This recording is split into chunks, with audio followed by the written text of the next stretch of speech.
Okay. So it looks like we're live streaming now through YouTube. So let me just go and grab that really quick. Okay, we're up, so I can grab it through here.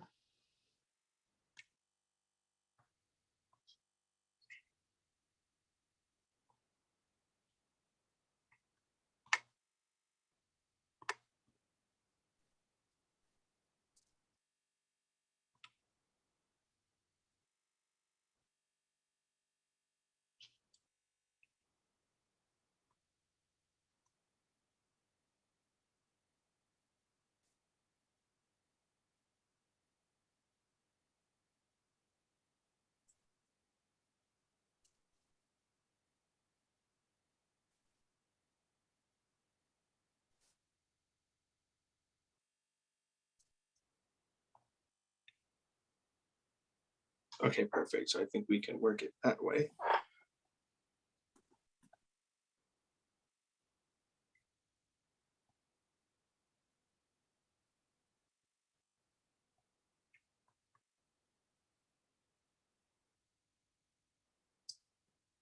Perfect. And I'm going to send you the link through your Facebook, and then we can start.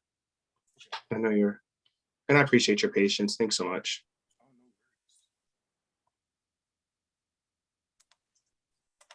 All right, got it. Perfect. So I sent that to you.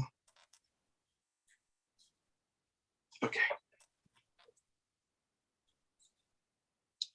Got that it's being live streamed. Let's see if I can send it to Facebook now because it wants to be cooperative, and then we'll be good to start.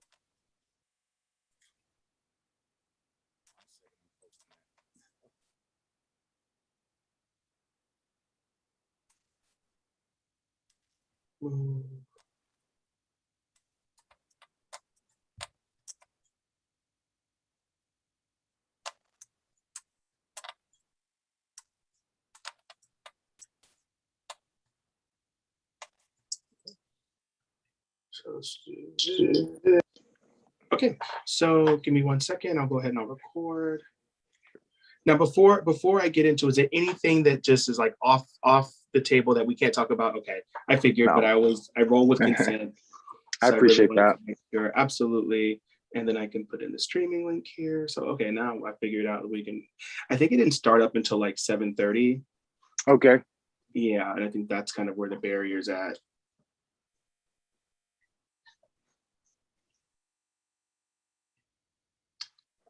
But, okay, so I'm gonna log out on this one.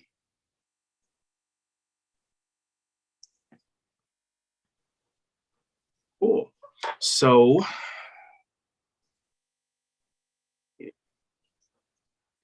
okay. I logged out the other computer because I'm trying to like not have like so many computers running. I feel it. Cool. So we can start now. And good evening, everyone, and welcome to another Fireside Friday, a part of our Fireside Friday series. Basically, I love these series because it brings us to the table and allows us to have very necessary kitchen table conversations. And more importantly, take something away from it. For many of you who don't know who I am, my name is Patrick Ingram. I am a resident of the city of Petersburg. I'm an advocate. I am also someone who ran for office here in the city. And something that I walked away of was to continue to give back. And this is one of those opportunities that I am extremely happy to be able to get back in, because I have somebody who is so amazing, is so inspiring. And geez, I can't even, I don't even know where to get started, but I have Mr. Jamar Rogers, who is so willing to join us. And he's a singer, songwriter, advocate, influencer.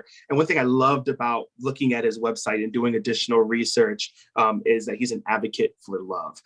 So Jamar, thank you so much for joining us. And how are you doing today?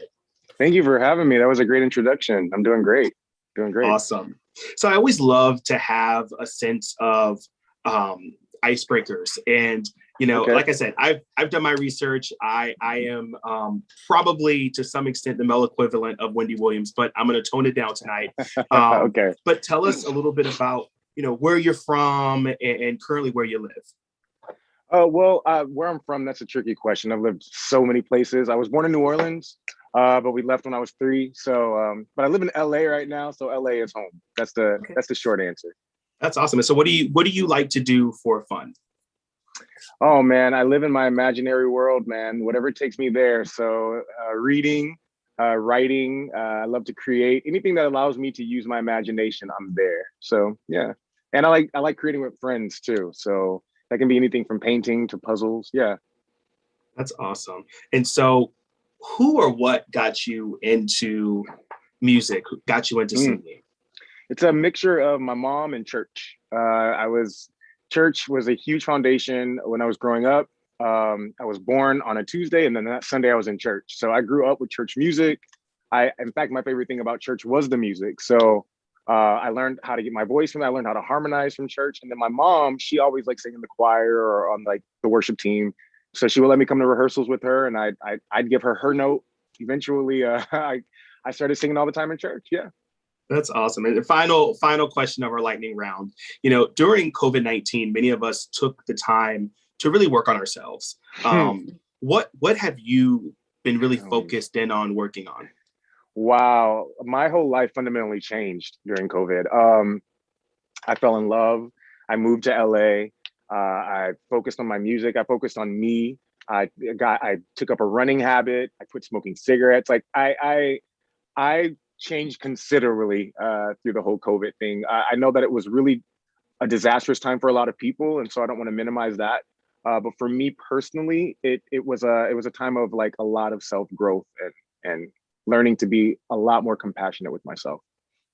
That's a great answer. And I think, we have lost a lot of people through COVID, but I think one of the silver linings, one of kind of the more positive ends of it is that a lot of people had the ability to be at home and being faced with having to really address the inner demons of oneself. So like insufficiencies, and really begin that process of improving upon certain things because you had nothing but time. Absolutely. Absolutely. So one of the things I love about you, honestly, and I just got to keep it real, man, is that you are so open about your experience as it relates with, and I'm going to come back here, with sobriety, right? And that's in regards to your previous meth use disorder, and that's something that you've dealt with that was years past now. But what was your personal battle and journey with that disorder like? Oh, man. Well, I was addicted to crystal meth between the ages of 18 to 23. I was homeless during that time. Man, I wish I had like a quick answer for that. I wish I could say that like a 12-step program saved me, but actually it was HIV. When I contracted HIV, I call it the gift and the blessing of HIV, because I went from wanting to die every day to actually wanting to live. When I was actually confronted with death, I had 5 T cells when I found out I had AIDS. I was dying. In that moment, I remember wanting to live more than ever. And so it started with a made up mind, a decision to live. And sometimes that's all you have when you're at your wit's end. You just have this will to live. And then I find that if you are willing to accept love or accept life, then kind of like you find yourself in situations that help you on your journey, but it starts with a willingness first. And I hope that anybody listening tonight, I hope it doesn't take something as drastic as getting an HIV diagnosis to change your mind about life. But for me, that's what it was. It was a diagnosis for sure. That's one of the things that I always tell people, and they really don't believe me. I'm like, surprisingly, because I've been living with HIV, 2011, I was diagnosed. I think this is going to be 10 years. Wow, man. And I think it is a gift and a blessing. I think that it has a lot of stigma behind it. I think that there's a lot of negative connotations. But I think, honestly, it resets your brain. It resets you to really value life. You value that second chance. You value being in a position to being in a position to have people that have paved the way for us to have access to life-saving medication, right? And Absolutely. I think also it allows us to begin that process of rewriting our inner scripts and really healing. Yes, that rewriting of the inner script is paramount. So important. Yes. So with that being said, how did resilience play into your continuous success as it relates to your sobriety as well as just recovering? Because I think recovery, people don't realize that recovery is an ongoing process. Yes, it is. Well, I also would like, I want to make a clarification because the word sober is very loaded to me. There are things I don't partake in, but I have no problem with like CBD or marijuana. So I want to make that distinction. I live in California, where you can actually get a prescription for CBD and marijuana. So I just want to I choose to not partake in hard drugs, and I don't drink. So that's my own personal decision. And I feel like everyone has to make a decision for themselves. Like they have to look themselves in the mirror and decide what is taking over their life. If they're using things in a practical way, if there's balance. I'm more about balance than anything. So I just want to say that real quick. When we talk about resilience, I wish again that I had like this really quick answer that helps people stick with it. But this is what I've learned. I found out I've been living with HIV now for 16 years. And this is what I've learned over the last 16 years is that there's nothing more remarkable about me than you. I just made a decision to live. And so if people can wrap their minds around, you're not a mistake, you're not a failure. You may have made some mistakes and you may have done some things that have put you in a situation where you're not happy with, but that doesn't, your who cannot be confused with your do. My mama says that all the time. Who you are has nothing to do with the things that you do. So you may have done some silly things, but you're not a silly person, right? A lot of times we are acting out of trauma. A lot of times we're acting out of repressed emotions that we're not even aware are there. So why are you beating yourself up for certain things that are kind of out of your control right now? So my message is to people, if you can love yourself where you're at, and a lot of people have an issue with that. They don't even like themselves, let alone love themselves. But if you can be willing, there goes that word again, if there's a willingness to learn to love yourself, life will present you opportunities that will take you out of the situation that you're in right now. And I'm speaking from personal experience. This is not just some woo-woo stuff. Once I changed my awareness and I moved myself from victimhood, and believe me, there are things that have happened to me that make me a victim, right? But once I stopped looking at myself as a victim and started seeing myself as resilient, as someone with a tough backbone, as someone that just won't quit, then I was presented these opportunities to succeed. And the more I take a chance on me, the more it pays off. So I'm gonna keep doing it, you know? It's funny because I was gonna ask you, the next follow-up question was like advice for people who are newly diagnosed or just dealing with the struggle, but you just said it. You just talked about it. I would also tell someone that's newly diagnosed that there's a community for you and you're not alone. You don't have to be ostracized.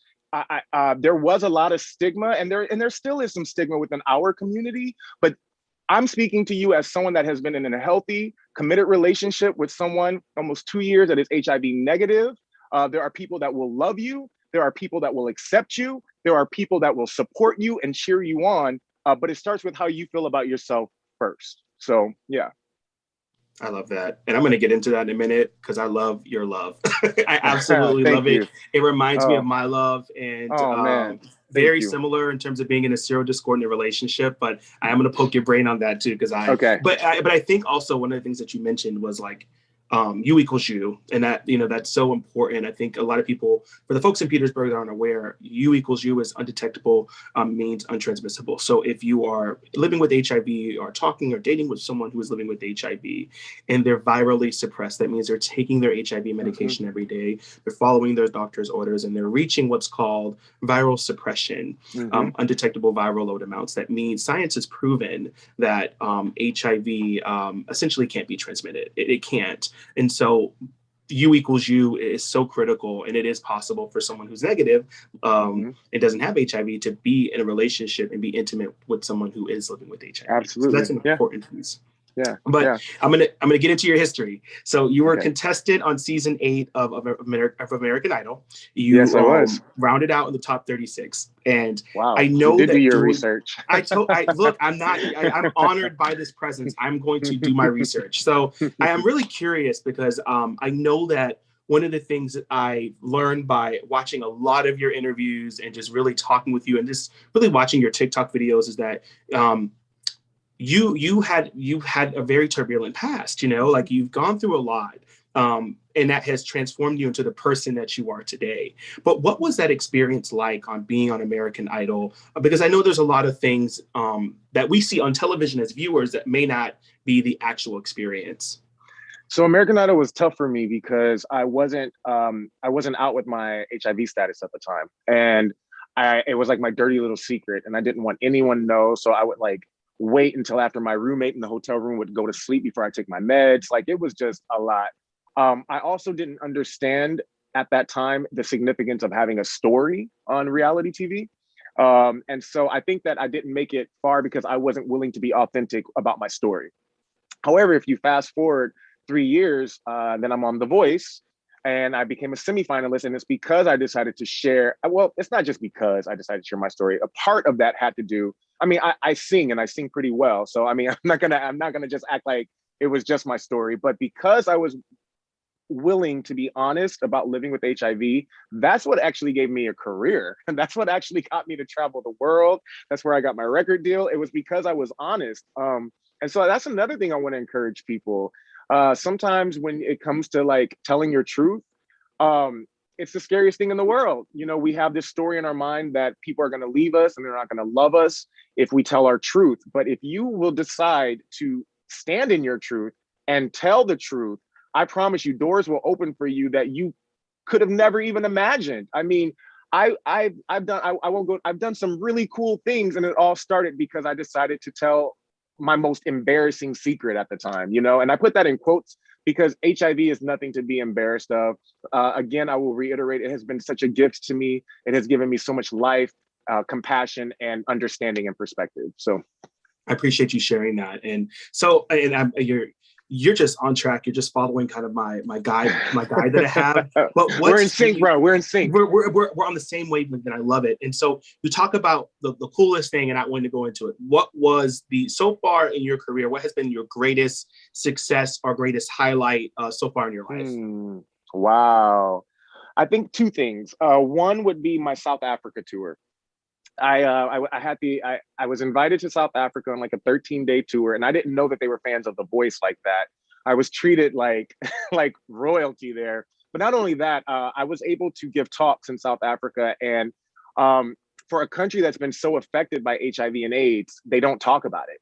And there's a lot of stigma. 1 in 4 adults, are living with HIV/AIDS in South Africa, and they couldn't talk about it. So in our talks that I was having at the Shell Corporation and the Ford Foundation, I found that by opening this dialogue, everyone was crying. People were coming forth. My sister, my uncle, my niece, everyone was able to bond over this shared experience. And I love that moment. It made me feel very important to HIV.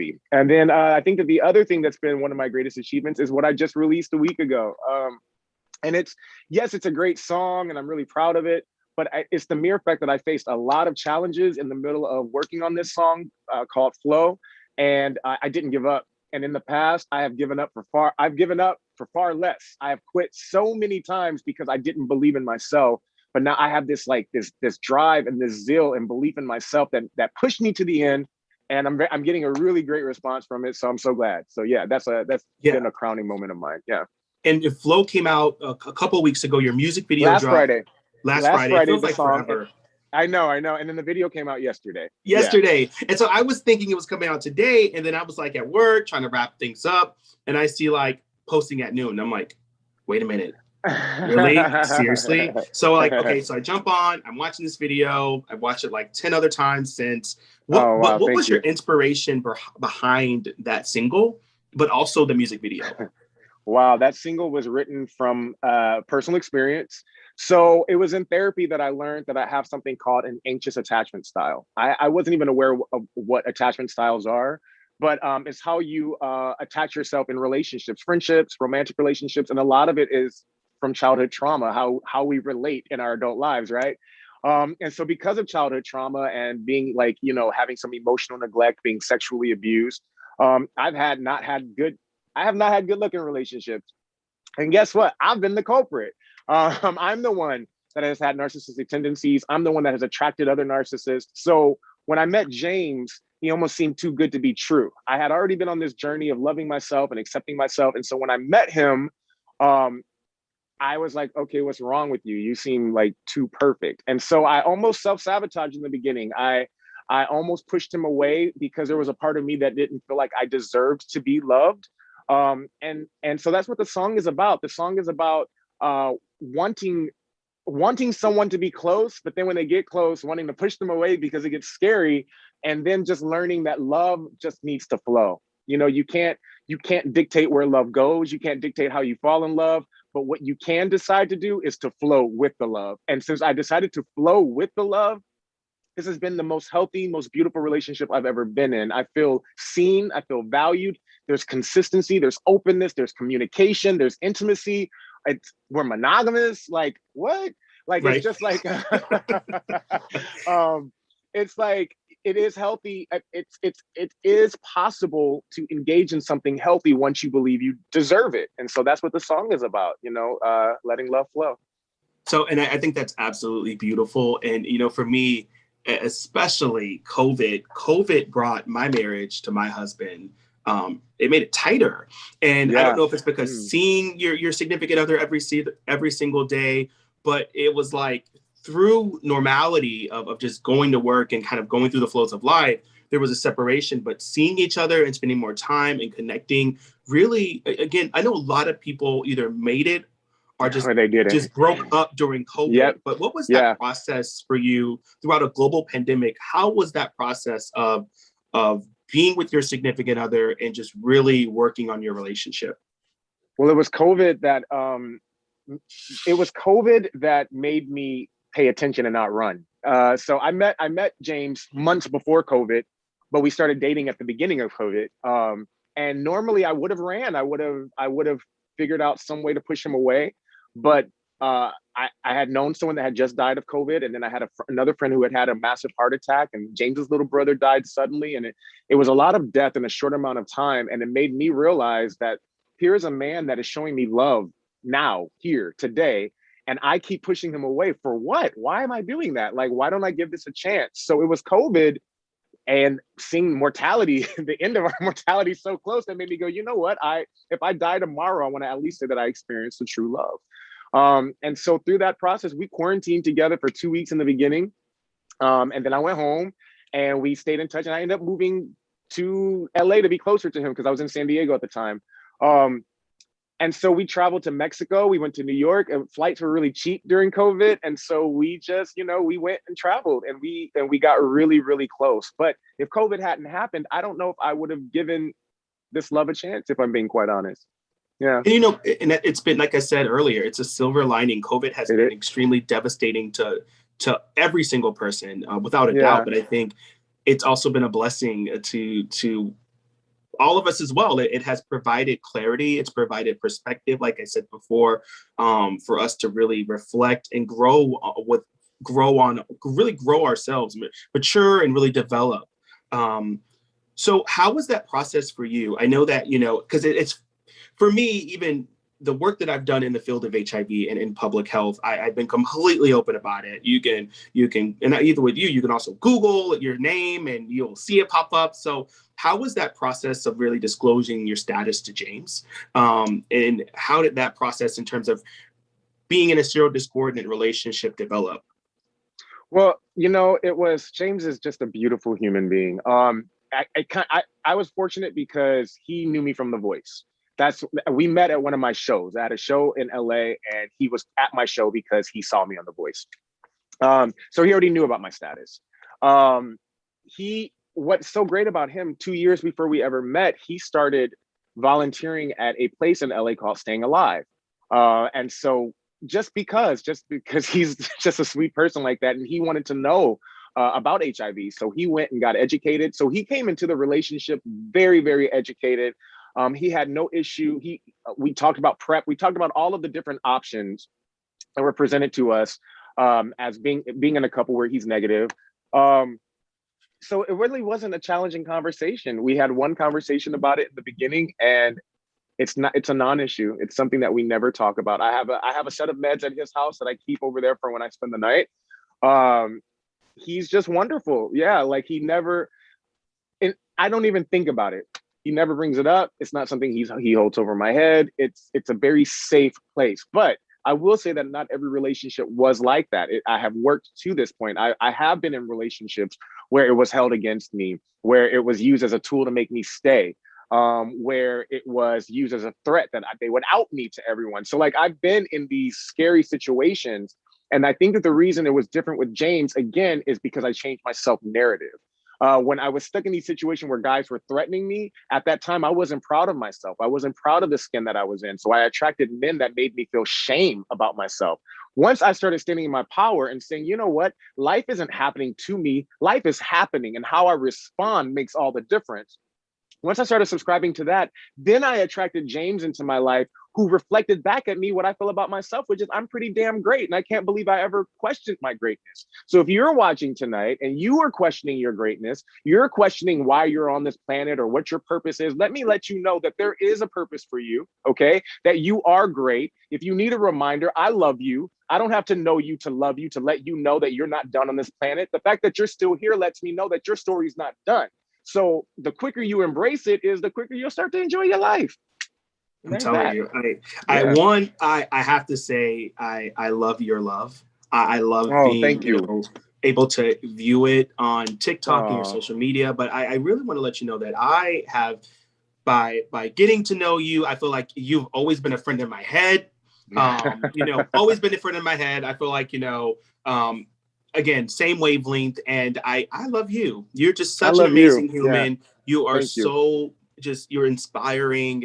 And, after really getting the time to really talk with you, one of the things that it's apparent is that really your success came from, out of the very dark corners of hardships and struggles. Yes. But your repeated tone of this conversation is just your resilience, the rewriting of your inner script, the positive and really affirmative thinking, and really more importantly, acknowledging that you're an imperfect being. And really, once you acknowledge that, begin the process of growing from that. One of the things we talked about kind of in our pre-show was, one of the things I love about your music video for Flow is the water scene, like the water elements, because as a swimmer, I just love water. But one of the things, after kind of like gagging over it for the past 24 hours, I kind of jump on your social media and you're like talking about like it was a terrible experience. So talk to us about how that was and kind of how you identified some things that you needed to address and how you move forward from that. I just didn't realize how often I self-sabotaged, how much I stood in my own way. And I think we all do it to a certain extent because you will only go as far as you believe in yourself. I don't know a simpler way to say that. And so what I love about James is always trying to push me out of my comfort zone in a very sweet, gentle way. He's always like, hey, I know that you're capable of doing more. I know you're capable of doing better. Let's do better together. And I love that. So we went to Mexico to film these underwater scenes. And he had this idea that I would wear this suit and we'd be at the bottom of a lagoon. Some of them were 10 to 20 feet deep. Okay. I'm a swimmer, but I'm not like a swimmer. Like I go to pools and stuff, but I'm not the type to go swimming at the beach. So it took us 10 days. It took us 10 days to get these shots. And the first 9 were a disaster. The first 9 days, like we just kept trying, like it went from everything. He's like, okay, we're going to sink to the bottom. I need you to lodge your foot here. Don't panic. I need you to not. It was just so much I had to think about all at once while not getting water up my nose. I ended up getting swimmer's ear. It was just a lot. Okay. However, these shots, well, I don't want to jump ahead of myself. So on the 9th day, I thought that was our last day. We get back to our Airbnb. He's looking at the shots and he's like, Dave, we don't have it. We have to go out one more day. And I suddenly really wanted to curse him out. I was very angry. And so I had to take a walk. And this is what I have learned about when I feel overwhelming emotions. Once upon a time, I used to just smoke it away, drink it away, or avoid them. I've learned to feel my feelings, because if you'll actually sit and feel your feelings, they'll go away. You just have to feel them first, as opposed to suppressing them, and then they come up in very unhealthy ways. Who has time for that? You don't have time for that. Right. So I walked around and I got to the root of it. I asked myself, hey, what are you feeling? Why are you angry with James? James just wants to make a great music video for you. Why are you so mad at him? And I realized I was projecting. I wasn't angry at James. I was angry because it was uncomfortable. And sometimes when you're pushed out of your comfort zone, it feels wrong. It feels like it just doesn't feel like that's where you belong. And so everything inside of you is resisting it. Once I spoke to myself and I said, Jamar, the end product is going to be so amazing. Come on, you can squeeze out one more day. It's just one more day. You can do this. And then I started giving thanks. Like, you know what? I'm glad I have a partner who's not berating me or yelling at me or making me feel dumb. He's supporting me. He's giving me this space to figure this out. I'm gonna go apologize to him because I was just a little shitty to him. Okay, so let me apologize. And once I did that, on our very last day, we got the shots that are in the music video. And wow. They're flawless. They're perfect. It's so wonderful. But if I hadn't pushed, I wanted to quit. I wanted to tell him to just work with the footage that he had, because I'm not doing it again. You should already have it. And I didn't. That was new for me. That's growth. That's healing, that I was able to push myself to be better. And I now have produced one of the thing that I'm the most proudest of. So yeah. And that I'm telling you, it was beautiful. And I think a takeaway from that is sometimes you just have to be vulnerable, right? Like, yes. You know, I think vulnerability is so key. And one of the things, I think finding a coping strategy to deal with stress rather than taking it out on others. I come into this office, I have conversations with myself. Yes. You know, people think I'm crazy, but I'm like, no, I need to talk myself to a point of understanding the source, understanding why I'm mad. And I think that if you wouldn't have done that, you would have had something that you weren't proud of, something that you know you didn't give 100% in, right? And so the fact that you've been able to kind of check your emotions at the door, acknowledge someone's there to help you, and then go out on the 9th time, or really the 10th time, and just be vulnerable enough to produce this amazing output. Now you have I mean, I didn't even know it took you 10 times. Like it looks, I'm glad it looks flawed. I'm glad that it looks effortless, because it wasn't. We had issues with the camera. We had issues with so many things that we had opportunities to just say, you know, should we do something else? But yeah, James is not a quitter. And I guess neither am I. I'm telling you, it looked really, I mean, I love it. I mean, I love the music video. I usually just kind of stick with my 10-year-old music and music videos, but this is going to be one that's in my collection. I mean, thank you. The cinematography is good. The song is good. It all meshes together. I feel like there's a lot of symbolism in the cinematography, but also the lyrics that tie in well together. I like you. Thank you. Oh, this is so great to hear. Thank you so much. And so one of the things I wanted to ask you, how do you, at the space now, because you talk about you've been mad, you've been wanting to curse even your own partner out. How do you now deal, you've talked about it a little bit, you've talked about really sitting back and reflecting, but as it relates to setbacks, what has been your biggest failure to date? And how have you coped and really dealt with it? Wow, that's a great question. My biggest setback to date. Oh, there's been so many. What would be my biggest one? I mean,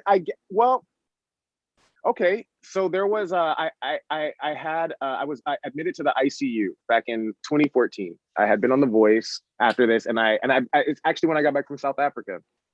And it was actually, I had PCP pneumonia. I was dying again. But it was misdiagnosis tuberculosis. And I had to, it was right at the height of everything. I had to cancel like $20,000 worth of tours. I had to cancel some other promo stuff.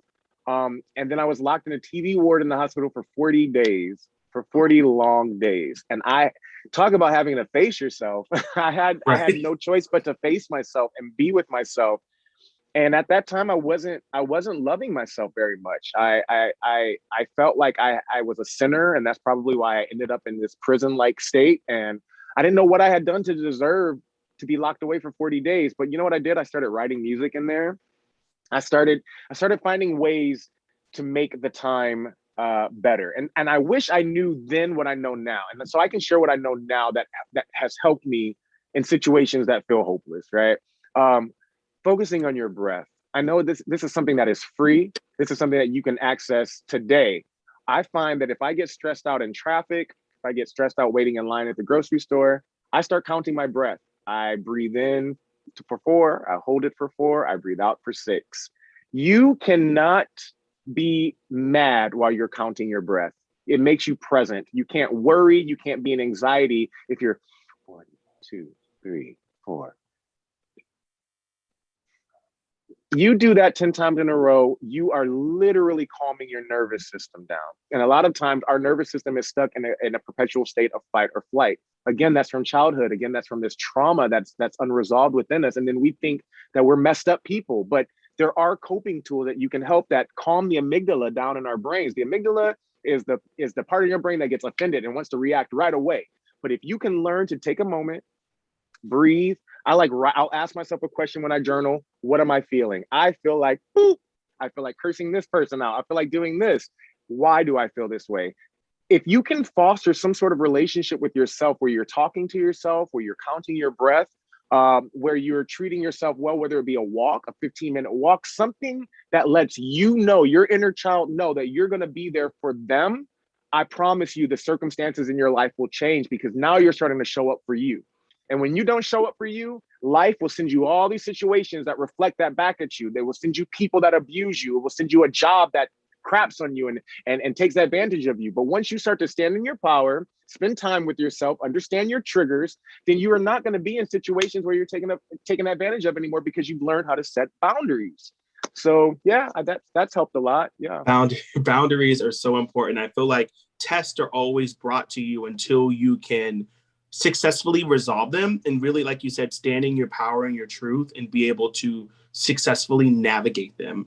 And I think there's really, for the people watching this, especially those who live in Petersburg, I think there's definitely an intersectionality. I think that this city struggles as it relates to socioeconomics and health outcomes, but I think also struggles with just getting by every single day as it relates to even making tough decisions at the kitchen table as it relates to paying for medication to keep you healthy versus keeping your lights on. I think that one of the things, Jamar, that you've been able to bring to this conversation is the reality that you only are faced with a decision, or really you're only faced with the difficulties of life if you allow them to be difficult. I think that there are struggles that we deal with every single day. And it's, how are you going to be a part of the solution?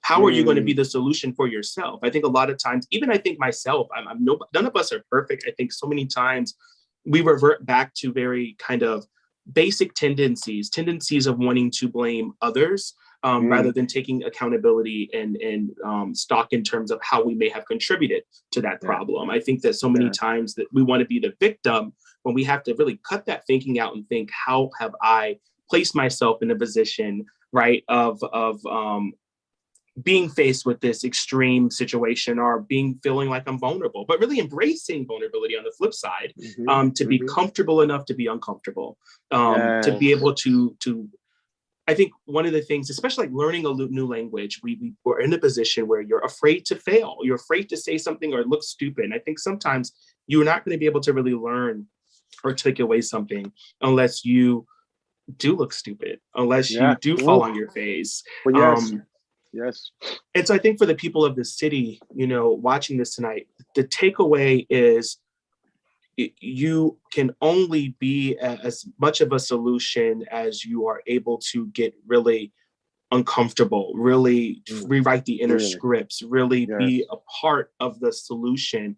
But again, realizing that you and I typically don't curse on these, but I feel the need. You may be going through shit. You may be going through struggle. You may be going through heartache. You may be flustered with the situation around you. But the question you have to ask yourself, one of the questions I feel like you, Jamar, have had to ask is, how am I still going to live? How am I still going to function? How am I going to know myself and seek self-improvement?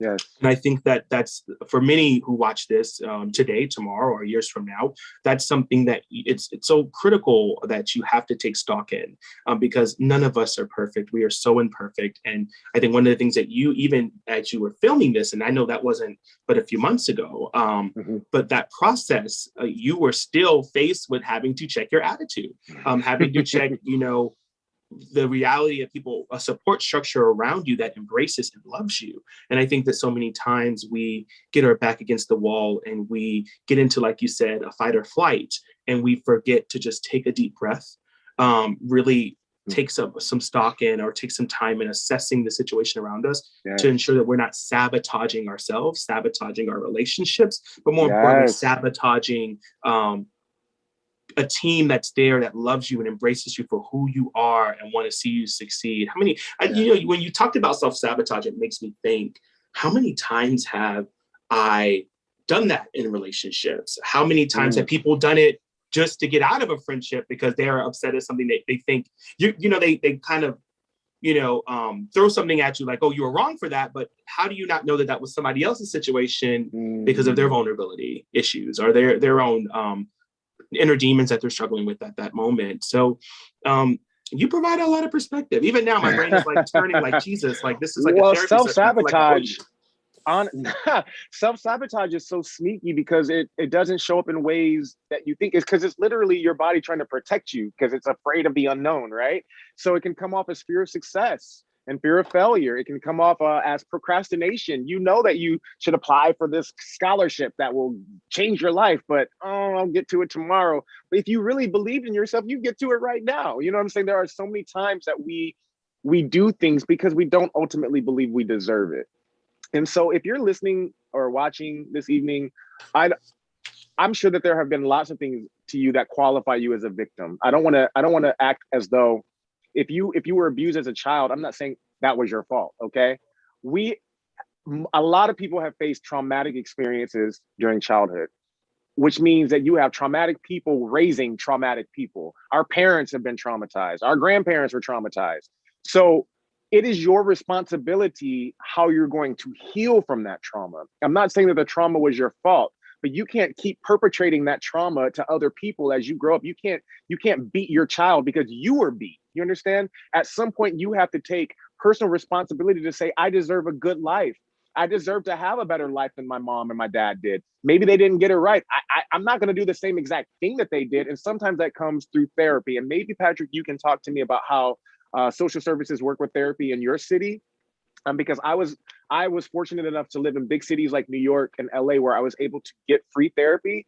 And therapy is, honestly, I didn't just come up with this stuff. I didn't go to school for this. I spoke to people who held a mirror up to my face and said, this kind of thinking is unhealthy and you have options. You don't have to continue making the decisions that you're making. So if you have the ability to go to therapy, I say take it and don't self-sabotage your way out of it. If there are free resources, please take it, because you deserve a good life. And if you're not used to having a good life, you don't know how to bring one about, and that's okay.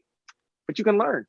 Right. And I think that's one of the things that, I am really focused in on continuously advocating about. I think that, Jamar, you may not be familiar with, but we've had a lot of kind of very brash and quick changes to gun reforms in our city over the past really 72 hours. And I think the issue is, rather than addressing trying to eliminate guns, I think the issue is really diving deep into the systemic root causes of violence, what causes them.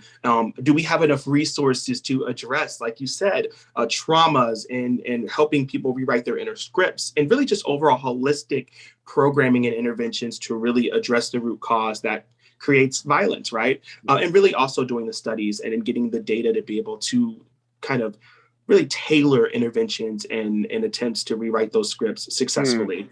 And we lack that. I think the city of Petersburg really lacks the focus and a vision to address mental health. And I think, to be fair, overall, from a municipal level of city council, to address overall health. And I think that that's, again, one of the things, folks, I say is, you have to know who and what you are voting for, who and what you are supporting, because when you look at situations like we've talked about tonight, a big component of it was services that were available to help us deal with the issues that we faced. But a lot of it was our own grit that allowed us to succeed. And I think that it's extremely helpful to have support structures, not just your friends, not just your family, but, you know, a safety net to catch you when you're falling. LA, really California has phenomenal resources. New York, major metropolitan cities, and you know, as a predominantly black city, I really think that Petersburg can be doing a lot more to address it. We should be setting that example. We have the majority of our leadership is black. You know, the majority of our community is black. We are diverse in so many different ways, and we can be doing more. But yeah, I mean, I like I said, this has been a dope conversation. I feel like we can talk. Like I told you, you've been a friend in my head for years. So I feel like we have so much to catch up on. I don't want to hold you. I know you have a million and one things to do, but what's next for you? What's on the horizon for the phenomenal Jamar Rogers?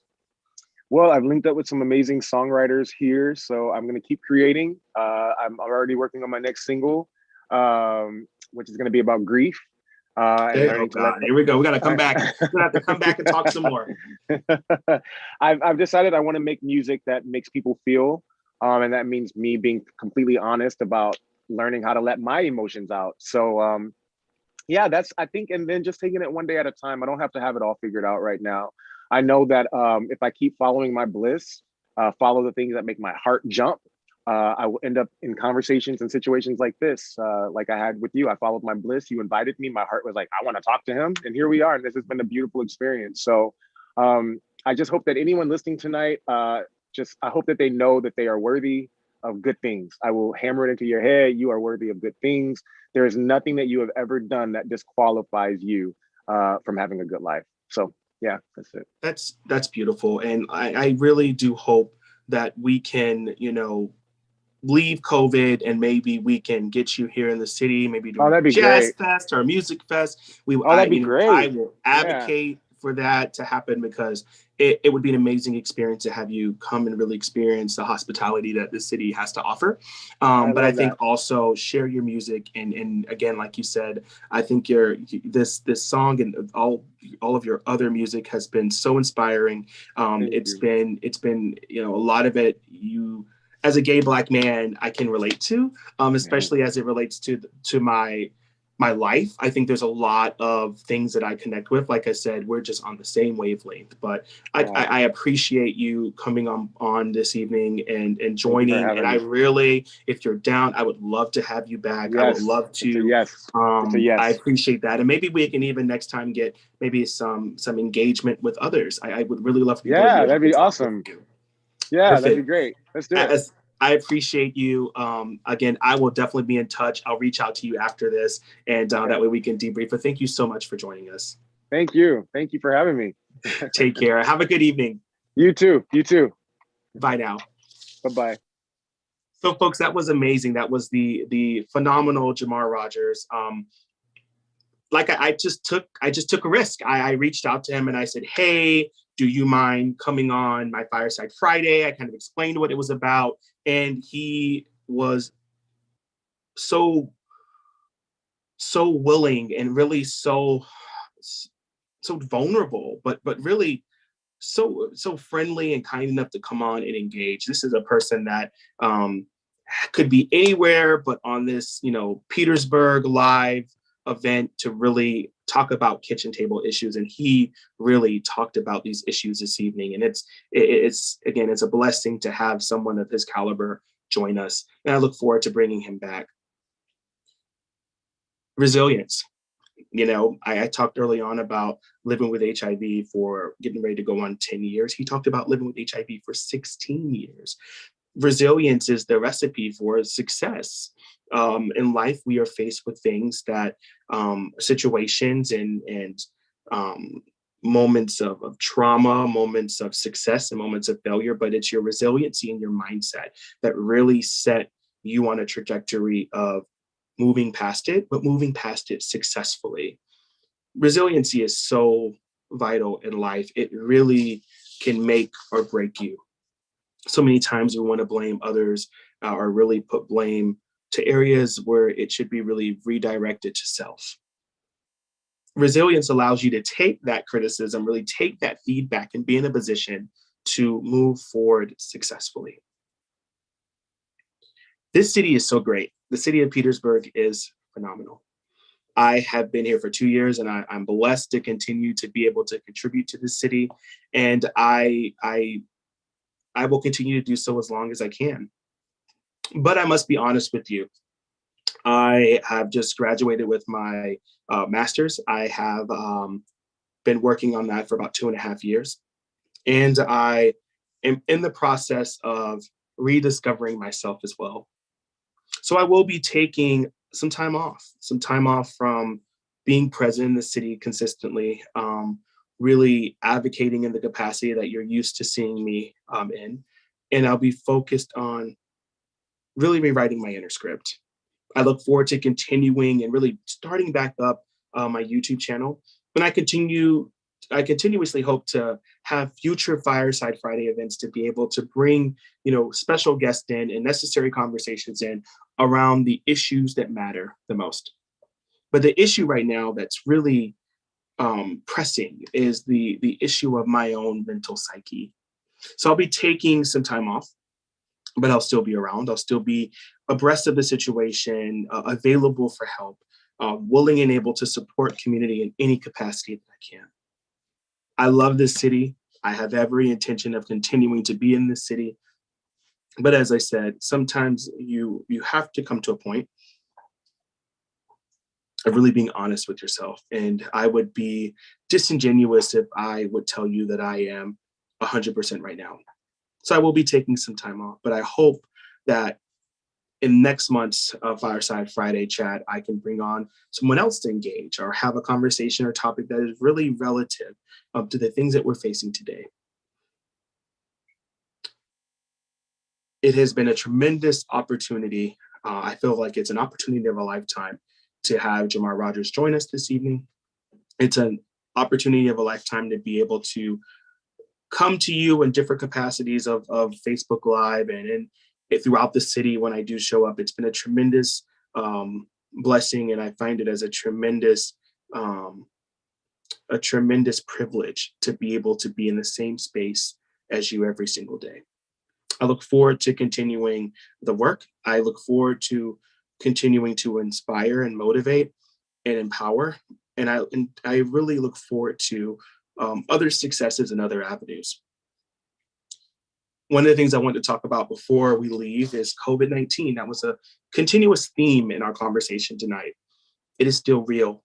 Our vaccination rates in the city of Petersburg is not where we need it to be. Vaccinate.virginia.gov. Vaccinate.virginia.gov. Sign up and get vaccinated if you haven't, or find out where you can be vaccinated. You can even go to CVS and sign up to be vaccinated for COVID-19. Mask up. Remember to continue to wear your mask.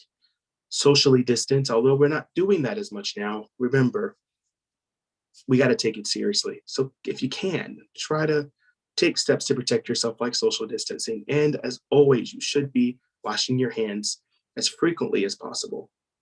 Now's the time to get your flu shot. Get your flu shot, folks. We are approaching flu season as well. There has been an announcement I want to kind of share with you this evening. There was a school board meeting announcement. There's going to be a Petersburg City Public Schools COVID-19 Community Forum. Again, a PCPS COVID-19 Community Forum. It's going to be a forum that's scheduled to begin at 6 p.m. on September 27th. It's going to be streamed live via Zoom. And I'm going to put up that information on the Patrick Ingram for Petersburg City Council page. It gives you the Zoom link as well, and also who you can contact, who you can contact if you want to place your name to speak during the public comment period. COVID's still real, folks. Let's continuously make sure we're keeping our community safe, each other safe. So let's not forget that. Let's continue to be vigilant. like I said before, I am extremely thankful to have Jamar Rogers on this evening. I look forward to, I hope, like I said, he's been a friend in my head for years, and I look forward to continuing to foster our friendship, but also look at ways that we can engage him and have him come out and support things that we're doing here in the city of Petersburg. Um, to see his experience, really hear about it and learn more about it, it just really resonated with me. How did it resonate with you? What were your takeaways from this conversation? Comment below. Let's talk about it. If you're on Facebook, comment, or just direct message me if you don't feel the need to be public about it. Also, if you're on YouTube, do the same. Leave a comment or send me a message directly. What do you want to see next month? What do you want to talk about next month? Let me know. Reach out through a private message or reach out in the comments below, and I'll see if I can make it happen. As always, let's continue to be great. Let's continue to be resilient, and let's continue to flow forward forever. Thank you so much for joining us this evening. Thank you so much for continuing to believe in the work that this campaign started to do and that I'm continuously working to do as it relates to addressing the issues in our city, but really having really necessary conversations that we so often solely have at our kitchen tables that we need to be more empowered to talk about in public, in spaces that are safe like this. Thank you so much again. Have a fantastic evening.